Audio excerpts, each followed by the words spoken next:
The Philippines expecting an 11 billion peso revenue boost this year from taxes on digital services. A revenue boost this year from Lalayong palakasin ang Philippine Central Bank government. And it's more expensive for the people. Every nation's story is etched in its fiscal policy.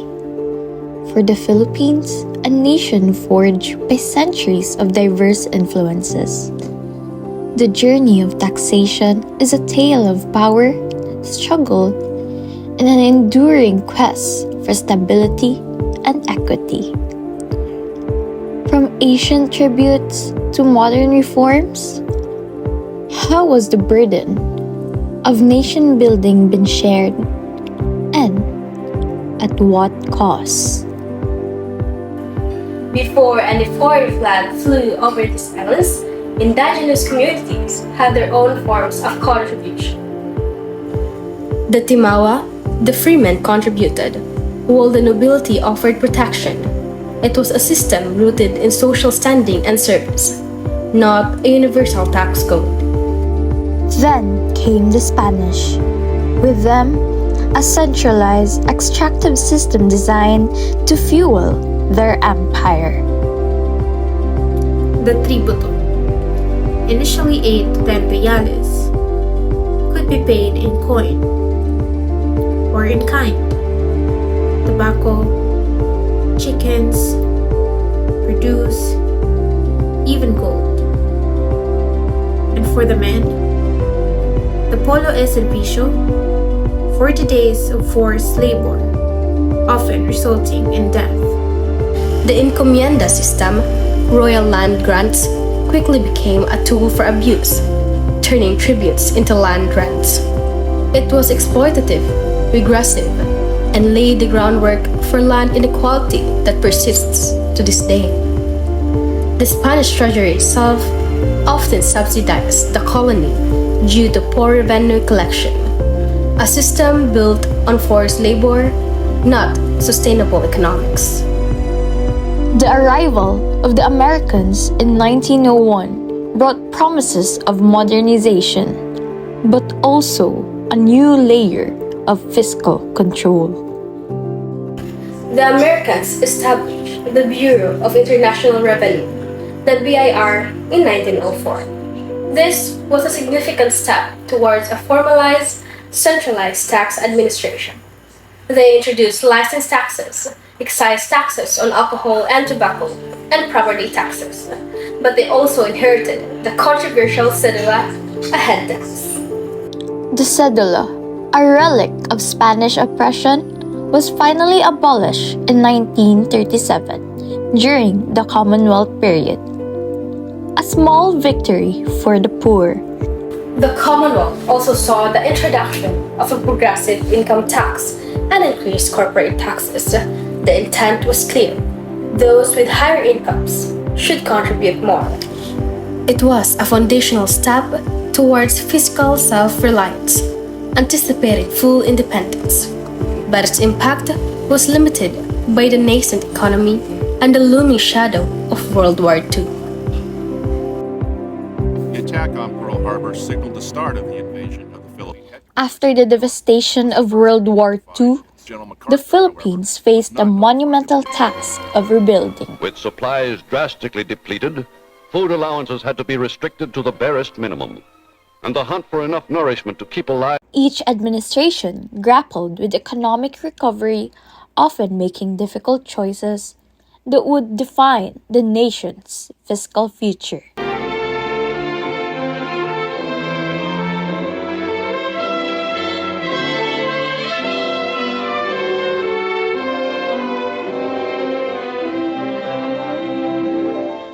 First step in reorganizing the financial life of the islands was to restore banking facilities and make possible the ordinary business transactions of peacetime.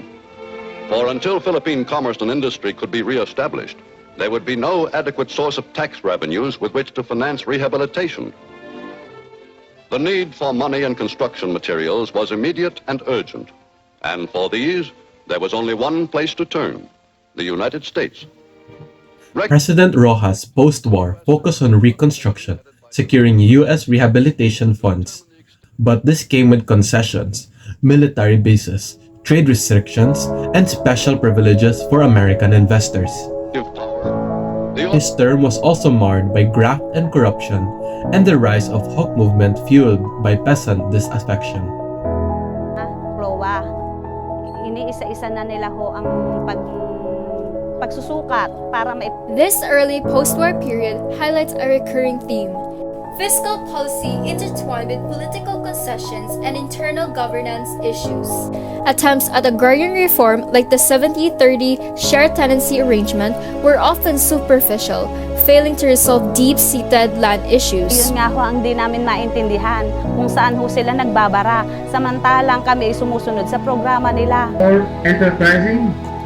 Quirino pushed for import substitution, aiming to foster local industries, a noble goal but often leading to inefficiencies and rent-seeking behavior, susceptible to corruption in allocating licenses.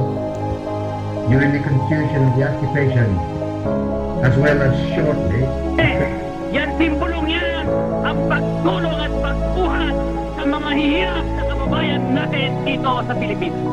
Magsaysay, the man of the masses, tried to win over peasants with land and tools. He created a tax commission. But a conservative Congress representing wealthy interests consistently blocked effective land reform. Corruption remained prevalent and tax collection was poor. The system was still heavily dependent on regressive indirect taxes.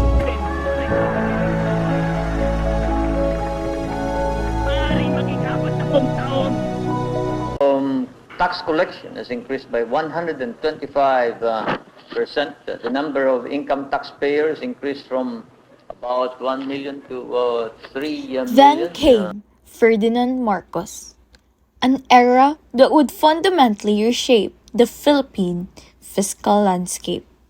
The Marcos administration relied heavily on indirect taxes, making the system regressive, but it also saw massive government spending on infrastructure. Then, martial law in 1972. A military takeover. I, as your duly elected President of the Republic, use this power which may be implemented by the military authorities, but still is a power embodied in the Constitution to protect the Republic of the Philippines and our This democracy. was a game changer. I'm happy to see that the reaction throughout the country is favorable. Martial law shifted fiscal decision-making from a democratic process to a corporate one. Power was concentrated in the executive. Marcos ruled by decree, bypassing Congress. Technocrats, often aligned with the IMF World Bank policies, gained prominence. But even with centralized power, the regime still accommodated a new elite loyal to Marcos, granting tax exemptions and subsidies. The underlying dynamics of powerful interest groups influencing policy persisted. Presidential Decree 1177, issued in 1977, mandated automatic operation for debt service, prioritizing debt repayments over the very social and economic services the people desperately needed.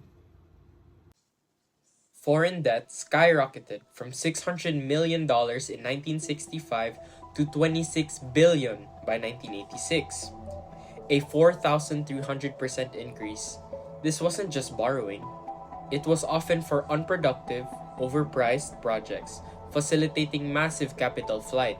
The Bataan nuclear power plant, a $2 billion behest loan, ended up costing $22 billion in repayments. Some of the loans were undertaken 30 years ago during the time of the late strongman Ferdinand Marcos for various projects. Obviously, the biggest was the Bataan nuclear plant, which cost almost $2 billion, which at that time was already overpriced because the initial announced cost was less than $1 billion. Cronyism was rampant, with government bailouts for favored businesses, often through loans without proper banking procedures. Increases in spending. By the 1980s, the economy was in free fall. The assassination of Ninoy Aquino in 1983 triggered a crisis, forcing Marcos to declare bankruptcy. World Bank bailout loans came with painful conditions. Budget cuts, peso devaluation, tariff dismantling, ending subsidies, the heavy debt burden forced the government to squeeze basic services, reduce infrastructure investment, and raise taxes just to service the debt. Our efforts to restore democracy.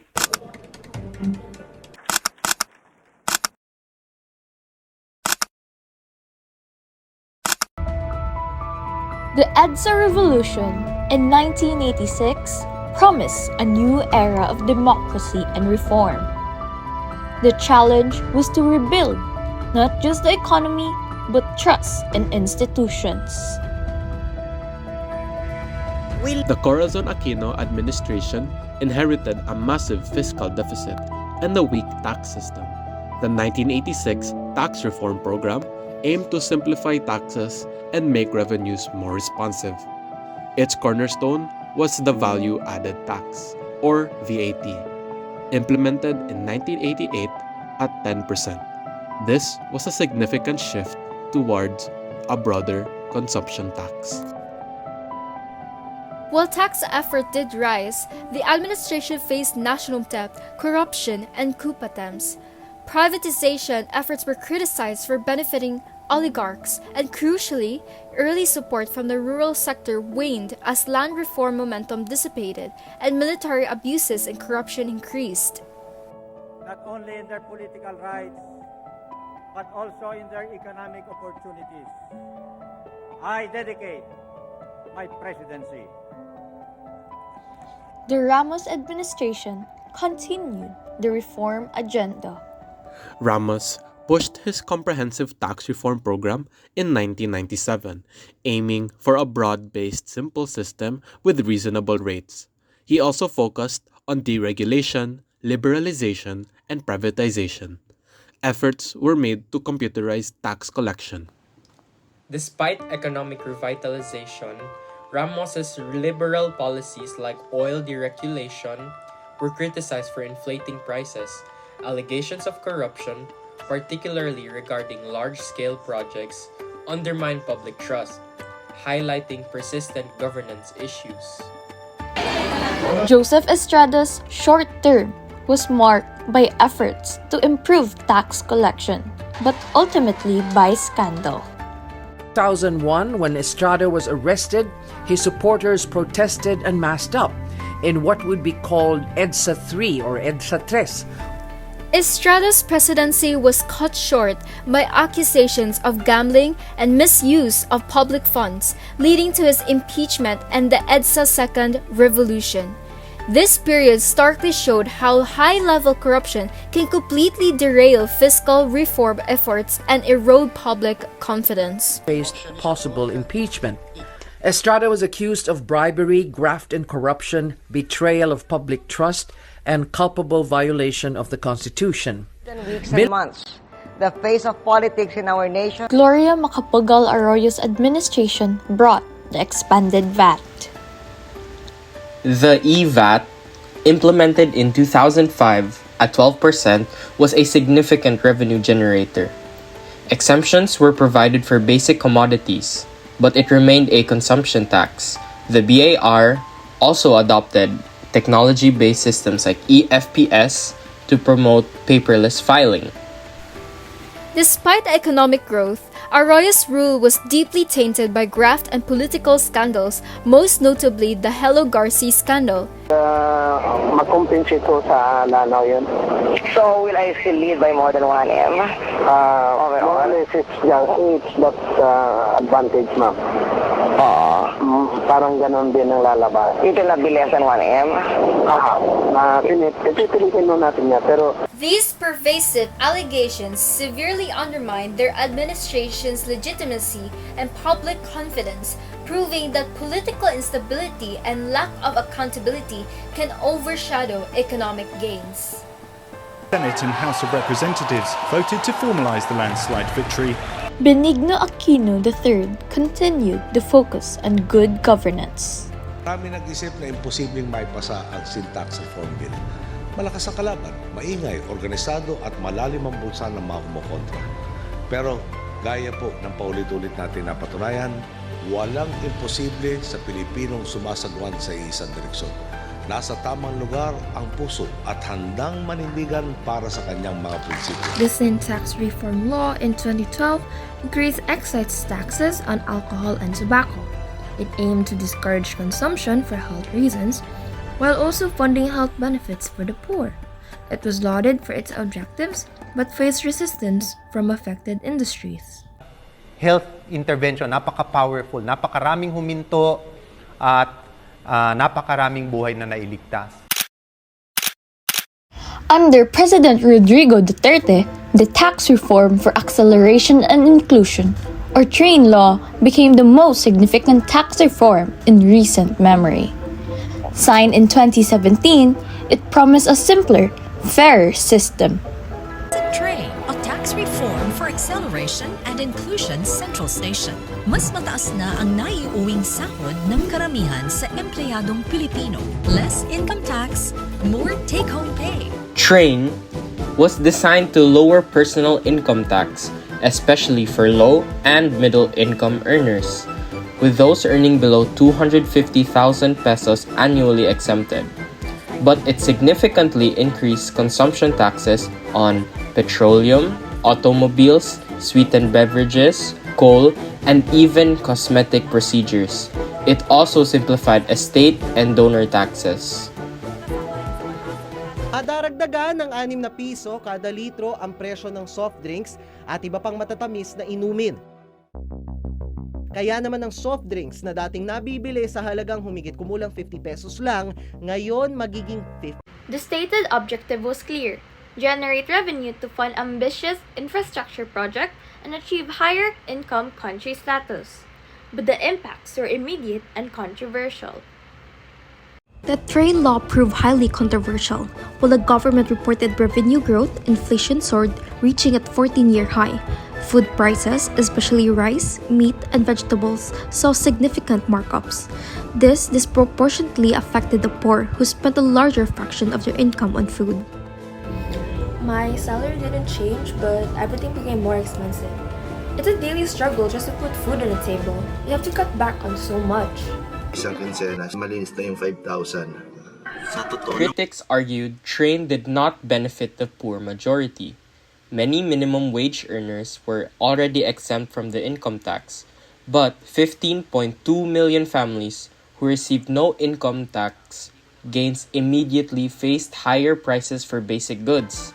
Utility fees also increased due to new taxes on oil. Kilo lang. Pag sa umaga, hindi namin kakain, kape na lang. It forced poor families to reduce spending on essentials, leading to substitution of expensive food for cheaper alternatives, and even skipping meals. The government's 200 pesos per month cash transfers were seen as an indirect admission of the burden, but they were temporary, while the tax burdens were permanent. The law was also criticized for a pro-rich bias. The wealthiest 1% gained significantly from income tax cuts and reduced estate taxes. Furthermore, infrastructure spending seemed biased away from poor regions and projects directly needed by the poor, favoring large-scale transportation infrastructure eyed by oligarchs. These financial pressures from TRAIN had a profound social cost. It contributed to significant mental health problems among poor families, stress, anxiety, depression, due to worries about food, housing, and spiraling debt. This illustrates how fiscal policies, if not carefully designed, can inadvertently deepen poverty and undermine well-being. The current Marcos Jr. administration, guided by its agenda for prosperity, continues the pursuit of fiscal consolidation and economic development. Their proposed FY 2025 national budget is massive, a 10.1% increase over 2024 with significant allocations for social services and infrastructure, particularly the Build Better More initiative. The Philippines is undergoing a quiet revolution, one that is reshaping its landscape and future through the Build Better More program. Launched under President Ferdinand R. Marcos Jr., this ambitious $160 billion initiative is more than just construction. It is a blueprint for economic growth, social upliftment, and global connectivity. By focusing on bridges, expressways, and transformative projects, Build Better More is addressing the nation's infrastructure gaps while creating jobs, boosting tourism, and improving lives. The administration aims to reduce the fiscal deficit and national debt. Recent tax reforms include the Capital Markets Efficiency Promotion Act, slashing stock transaction taxes to boost investor participation. Before this law, investing in stocks meant paying a tax, as Mon was explaining, paying a tax of 0.6%, 6 times higher than our neighbors in Singapore, Malaysia, and certainly the highest in Asia. Under CIMEPA, that rate has been reduced to 0.1%. For a first-time investor buying a 10,000 peso worth of stock, this means paying 10 pesos in tax instead of 60. This will encourage more Filipinos to invest in our capital markets. And the Create More Act, amending corporate income tax rates, expanding VAT zero ratings for businesses. The Real Property Valuation and Assessment Reform Act aims to standardize property valuation and offers a tax amnesty. These reforms are designed to attract investment and enhance competitiveness. However, despite these goals, the administration faces significant criticism. There are concerns about worsening poverty incidents with food prices continuing to increase. The budget for the Pantawid Pamilyang Pilipino program, a key poverty elevation initiative, was cut for 2023. They say the economy is growing, but for us, it feels like we're getting poorer. Prices keep going up and help seems to be sinking. The administration is perceived by some as ushering in a period of austerity, with less social services and more taxes on the poor and middle class, primarily to service a ballooning national debt. Allegations of corruption and disunity within the ruling alliance persist. Policy decisions like rice price caps have caused confusion. The Maharlika Investment Fund, despite serious risks, also drew criticism. These issues highlight the persistent influence of political dynamics and governance concerns on fiscal policy. Our cultural context, with its hierarchical social structure and emphasis on personal ties, often fosters a patrimonial state where leaders prioritize particularistic interest. This makes it difficult to implement truly equitable systems, as policies can be manipulated or exemptions granted based on connections rather than public good. The evolutionary analysis of Philippine taxation reveals a complex tapestry woven from historical legacies, political dynamics, economic imperatives, and deep-seated cultural norms. From colonial exploitation to modern reforms, the goal has always been revenue generation, yet it has consistently been hampered by enduring challenges. The struggle for fiscal equity is a recurring pattern. While some progressive shifts occurred, the reliance on indirect consumption taxes often maintains or exacerbates the regressive nature of an overall tax burden, disproportionately affecting the poor. Corruption has been a pervasive and continuous challenge, diverting public funds, eroding trust, and diluting the intended benefits of reforms. The influence of powerful interest groups, whether through legislative lobbying or close ties to regimes, shapes tax policies, often leading to exemptions that benefit a select few. The human cost of these policies is evident in the struggles of the poor, facing increased hardship and even mental health challenges due to financial pressures. Ultimately, sustainable and equitable fiscal development hinges not just on well-designed tax laws, but on addressing fundamental issues of governance, combating corruption, fostering genuine political accountability, and navigating deeply ingrained socio-cultural dynamics. The ongoing challenge for Philippine taxation is to create a system that not only generates sufficient revenue, but does so equitably, transparently, and in a manner that genuinely improves the lives of all Filipinos, particularly the most vulnerable. It is a journey that continues, a testament to the nation's resilience, and a constant reminder that fiscal policy, at its heart, a reflection of a society's values and its commitment to its people.